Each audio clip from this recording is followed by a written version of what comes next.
50 minutes after the hour, it's time to stop for update. I'm Brian Norcross here at the Weather Channel Global Forecast Center.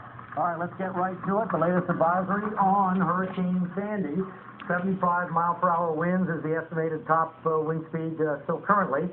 And we're going to watch that pressure number, reminding you that the pressure number is to some degree the energy in the overall storm. That's a fairly low pressure number, and it is forecast to get lower before the storm comes ashore tomorrow, moving to the northeast, paralleling the southeast coast. But there are effects on the southeast coast already.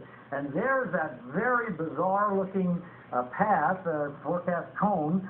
And when was the last time you saw one that looked like that? And we've never seen one with a tropical system this time of year affecting the northeastern part of the U.S.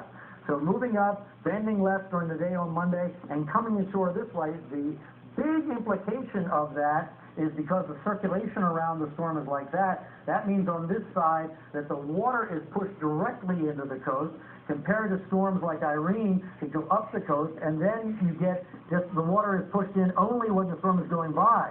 Here, for this whole time moving in, the storm is pushed against the coast, and we think that is very significant on how high the water is going to rise and the violence of the waves against the shoreline.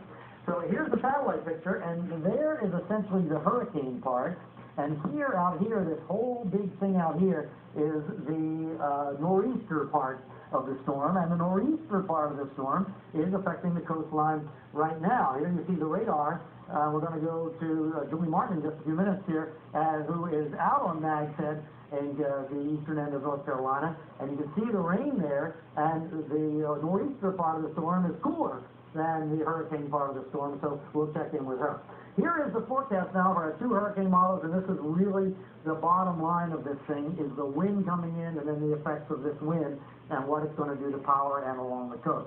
So here we are, midnight tomorrow night, so midnight Monday morning, overnight tomorrow night, and the purple is what you want to look at, the purple areas. And it's another thing to notice here is at midnight tomorrow night, we're starting to get purple at the north side and the south side of it, and then watch as we go through the day. Notice the purples are offshore. The purples are the strong and potentially damaging winds. So by 1 o'clock in the afternoon on Monday now, you see the purples are more all the way around, indicating an intensifying storm with more energy spread out against it.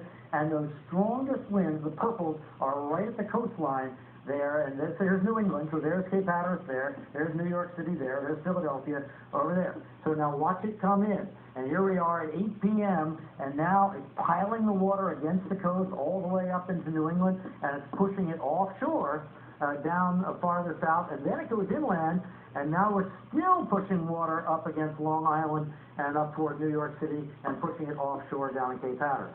Here's the American GFS model. Same kind of idea, and here's the purple, and you see at midnight it's just at the shore, and then here it goes during the day. It's a little more aggressive bringing the winds in on Monday, and then by Monday evening, all through the big cities, we're seeing purple areas up and down the coast with that focus on Long Island and North Jersey. All right, Julie Martin is in Nag's Head on the North Carolina coast.